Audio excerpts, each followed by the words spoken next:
Good morning, students. Welcome to the class of business studies today. As we are continuing with the video lecture. But still, you should come to the school as the school is open. But it's on you that whether you are coming or not. So let's start the new chapter, that is the financial management. Now we are continuing the section part B, part second of the business studies. We have completed the part first of the business studies. Now we are on the part 2. This part consists of 40 marks and this is the 50% of the syllabus. Various questions may be asked from these parts, and this part is as important as the first part. This part contains only 4 chapters: financial management, financial market, marketing management and consumer protection. So we are thinking that we will able to finish this chapter, finish this unit within the November, and our course will also be ended up. Now if we talk about the financial management, let's talk about the financial management. Let's start the financial management. सो अगर financial management दिमाग में आती है बात, तो हमारे दिमाग में आती है कि भैया केवल और केवल मैनेजमेंट ऑफ द फाइनेंस, केवल और केवल फाइनेंस का मैनेजमेंट, केवल और केवल मैनेजमेंट ऑफ फाइनेंस। वैसे फाइनेंशियल मैनेजमेंट कुछ ऐसा ही लगता है, हर किसी को, आपको ही नहीं हर किसी को भी लगता है। But the things are there, that is was the traditional definition that financial management is the optimum utilisation of the resources of the finance. But now the resources and the definition has been change. आपको मालूम है finance कितना ज़्यादा important है किसी भी organisation के लिए। It is known as the life blood of the organisation. जैसे इंसान में अगर ब्लड ख़त्म हो जाए तो इंसान की डेथ हो जाएगी, इसी तरीके से ऑर्गेनाइजेशन में अगर फाइनेंस ख़त्म हो जाए तो ऑर्गेनाइजेशन की भी डेथ या फिर ख़त्म हो जाएगी। तो इसी वजह से हम ये मानते हैं कि फाइनेंस का अच्छी तरीके से इस्तेमाल करना, अच्छी तरीके से ऑप्टिमम यूटिलाइजेशन करना, साथ में उसका कॉस्ट, उसका जो भी उसके साथ में रिलेटेड एक्सपेंसेस हैं, रिलेटेड प्रॉफिटेबिलिटी है, रिलेटेड जो भी रिस्क है, उसको अच्छी तरीके से कंसिडर करना, ये सारी चीज़ें आपकी फाइनेंशियल मैनेजमेंट के अंदर आती है। फाइनेंशियल मैनेजमेंट या फिर financial decisions are very important for any organisation. ये किसी भी ऑर्गेनाइजेशन को गरीब और अमीर दोनों बना सकती है। ये किसी भी ऑर्गेनाइजेशन को ख़त्म भी कर सकती है और किसी ऑर्गेनाइजेशन को ग्रो भी कर सकती है। तो इसी वजह से फाइनेंशियल मैनेजमेंट का काफ़ी बड़ा इंपॉर्टेंट रोल होता है एक ऑर्गेनाइजेशन के अंदर। Being a commerce student, I also recommend that financial management should be understood to everyone of the commerce. So that's why, in not of the point of view of the examination, not of the point of view of the syllabus, but as a point of view of the basic studies of the commerce, this chapter is very important. Now let's start this chapter.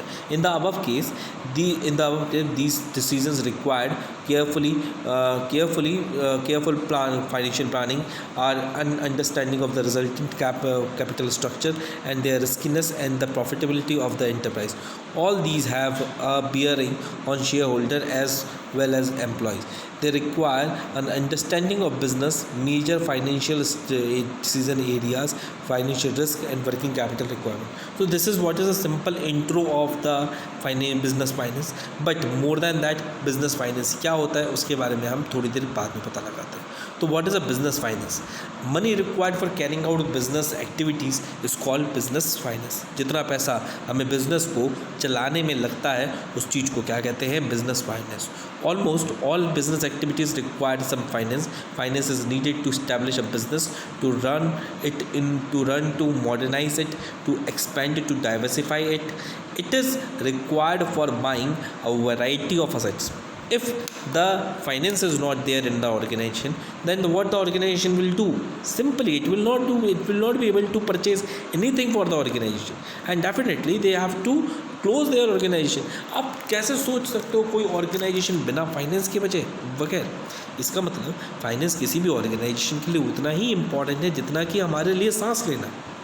ठीक है, तो इसी वजह से finance काफ़ी ज़्यादा important है। ना केवल फाइनेंस की वजह से हमारे यहाँ पे इंडस्ट्री होती है, लोग बाग होते हैं, आपकी डे टू डे के एक्सपेंसेस होते हैं। तो इसी वजह से finance is very important for the organisation. And you all know the basic definition of the business finance. The money required for carrying out business activities is called business finance.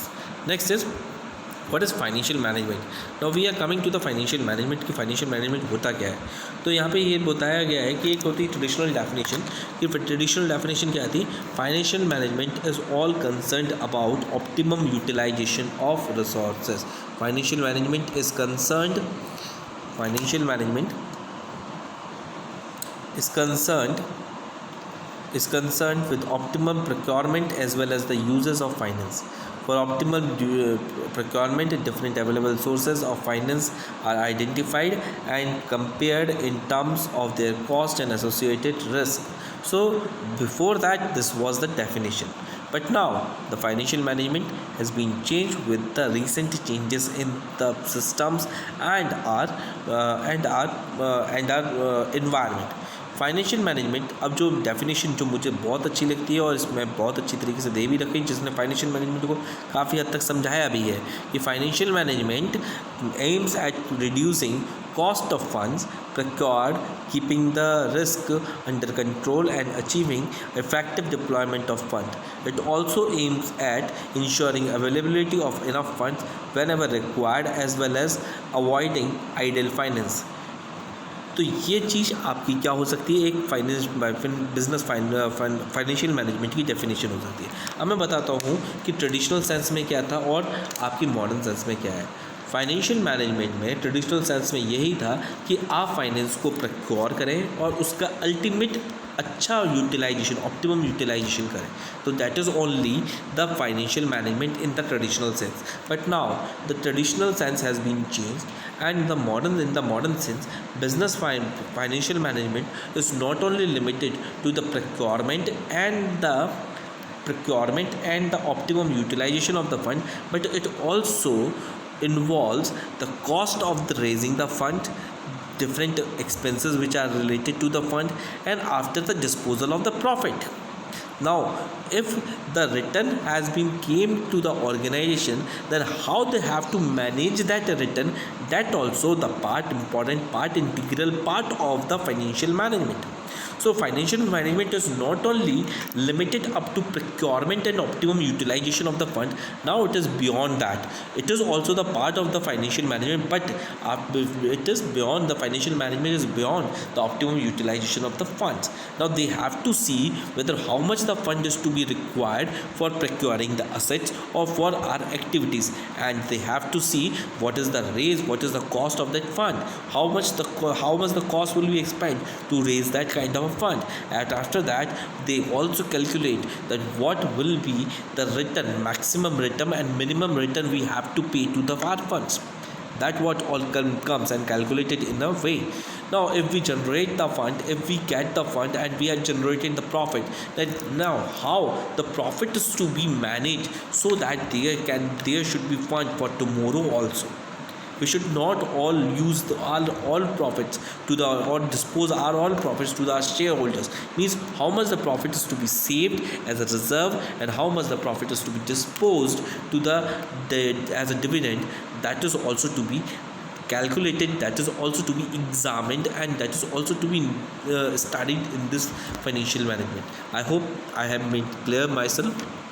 ठीक है, इसके बाद में क्या होता है कि अब आ जाता है इम्पॉर्टेंस ऑफ फाइनेंशियल मैनेजमेंट, कि फाइनेंशियल मैनेजमेंट की इम्पॉर्टेंस क्या क्या है। ठीक है, तो सबसे पहले the role of financial management cannot be overemphasized since it has a direct bearing on the financial health of a business. Financial statements such as business balance sheet, profit and loss account reflects a firm's financial position and its financial health. Almost all items in the financial statements of a business are affected directly or indirectly through some financial management decision. Some prominent examples of the aspects being affected could be as under. तो क्या क्या चीज़ें हैं जिससे हमारा business या फिर जिससे हमारे बिजनेस को इफेक्ट होता है, क्या इंपॉर्टेंस है, वो हम पर size and composition of the fix assets of a business fund. तो बेसिकली फाइनेंशियल मैनेजमेंट ये भी फिक्स करता है कि कितना ज़्यादा आपके पास में फिक्स एसेट्स होने चाहिए. और ये किसके बेसिस पे होता है? फाइनेंशियल मैनेजमेंट के बेसिस पे होता है कि हम कितना फंड्स बाज़ार से ले सकते हैं, पब्लिक से ले सकते हैं, या फिर कितना फंड्स जो आपके ऑर्गेनाइजेशन के अंदर के share holders, board of directors हैं, वो देंगे. तो उसी हिसाब से हम अपना फिक्स एसेट्स का दायरा भी तय करते हैं. Now the quantum of the current assets and it's breakup into cash break up into cash, inventory and receivables. With an increase in the investment of fixed asset, there is a commensurate increase in the working capital requirement. The quantum of current assets is also influenced by the financial management decisions. In addition to decisions about credit and inventory management affect the amount of debtors and inventory, which in turn affect the total current assets as well as their composition. तो इसको अच्छी तरीके से समझते हैं. क्या होता है कि फाइनेंशियल मैनेजमेंट का केवल फिक्स असेट्स के साथ में लेना देना नहीं होता है. फाइनेंशियल असेट्स का आपका वर्किंग कैपिटल के अंदर भी लेना देना होता है. अच्छा, आप लोग जानते हैं ना कितने तरीके की कैपिटल्स होती है. 2 तरीके की कैपिटल होती है. एक तो होती है फिक्स्ड कैपिटल और एक होती है वर्किंग कैपिटल. फिक्स कैपिटल वो होती है जो आपके फिक्स असेट्स में इन्वेस्ट करी जाती है. वर्किंग कैपिटल वो होती है जो आपके डे टू डे एक्सपेंसेस को रिकवर करने या खर्च करने एक्सपेंड करने के लिए यूज़ करी जाती है. तो बेसिकली वर्किंग कैपिटल में आपकी क्या क्या चीज़ें आती हैं, जैसे कि कैश आ गया, कैश एट बैंक आ गया, डेटर्स आ गए, आपके क्रेडिटर्स आ गए. वर्किंग कैपिटल निकाली जाती है current assets minus current liabilities. Working capital कैसे कैलकुलेट करी जाती है मैं बता देता हूँ. Current assets minus current liability is known as the working capital. The current assets contains what? Debtors, stock, cash and other investments, short term investments. Current liabilities में क्या क्या चीज़ें आएंगी सर? आपके जितने भी क्रेडिटर्स हैं, ट्रेड पेबल्स हैं या फिर उधारी है मार्केट में शॉर्ट टर्म के लिए जिसका पीरियड 1 साल के लिए कम है, तो वो सारी आपकी करंट लायबिलिटीज़ के अंदर आते हैं. जब इसके बीच का डिफरेंस क्या होता है? आपका वर्किंग कैपिटल होता है. उसी चीज़ को हम क्या कहते हैं? Working capital. Is it clear? तो हम उसी बारे में हम डिस्कस करने वाले हैं कि कितने करेंट एसेट्स होंगे, कितना कैश होगा, कितना इन्वेंट्री होगा. उसी हिसाब से हम अपने क्रेडिट भी देखते हैं, अपनी क्रेडिटेबिलिटी भी देखते हैं. यानी कि हम कितना स्टॉक रखेंगे उस हिसाब से हम लोग कितना क्रेडिट लेंगे, कितना हम कैश में परचेज करेंगे. ये सारी डिसीजंस आपकी किसके अंदर होती है? फाइनेंशियल मैनेजमेंट के अंदर होती है. Now the amount of long term and short term funds to be use. अब आपके पास में फाइनेंस आता है, उसको आप 2 पार्ट्स में डिवाइड कर देते हैं, फिक्स कैपिटल और आपकी वर्किंग कैपिटल के अंदर. लॉन्ग टर्म फंड्स कौन सी होंगी? ऐसी चीज फंड्स जो हम लंबे समय तक खर्च करेंगे तो उन्हें हम क्या कहते हैं? लॉन्ग टर्म फंड्स कहते हैं. शॉर्ट टर्म फंड्स जिनका पीरियड शॉर्ट टर्म का होता है. Financial management involves decisions about the proportion of long-term and short-term funds. An organization wanting to have a liquid assets would raise relatively more amount on a long-term basis. There is a choice between liquidity and profitability. The underlying assumption here is that current liabilities cost less than the long term liabilities. यानी कि जो आपकी current liabilities होती है वो कम होती हैं, कम cost की होती हैं, और लॉन्ग टर्म लायबिलिटीज़ डेफिनेटली आपकी ज़्यादा कॉस्ट की होती हैं. Next we are talking about the breakup of the long term financing into डेब्ट एंड इक्विटी. अब हम फाइनेंस को किस तरीके से लेंगे, यानी कि हमने महसूस कर लिया, हमने कैलकुलेट कर लिया कि हमारे पास में 2 करोड़ रुपए की ज़रूरत है. अब 2 करोड़ रुपए कैसे लेके आया जाएगा? तो 2 तरीके होते हैं. एक तो होता है क्या आउटसाइडर्स फंड और एक होता है क्या आपका ओनर्स फंड. तो ओनर्स फंड को हम क्या कहते हैं? इक्विटी, और आउटसाइडर्स फंड को हम क्या कहते हैं? डेब्ट. तो आपकी डेब्ट कितनी होगी और इक्विटी कितनी होगी? आपकी इक्विटी ज़्यादा होगी या कम होगी, आपकी डेप्थ ज़्यादा होगी या कम होती, इस चीज़ का प्रभाव हमारी ऑर्गेनाइजेशन के ऊपर पड़ता है. फॉर एग्ज़ाम्पल, अगर आपकी डेप्थ ज़्यादा होती है तो आपको इंटरेस्ट चुकाना होगा, तो उसकी वजह से आपका प्रॉफिट कम होगा, तो टैक्स भी कम चुकाना पड़ेगा, तो डेफिनेटली आपको फ़ायदा ज़्यादा होगा. बट अगर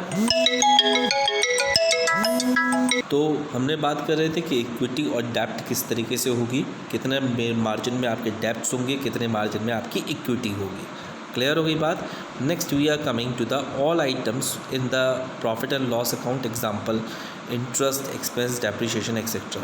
higher amount of debt means higher interest expense in future.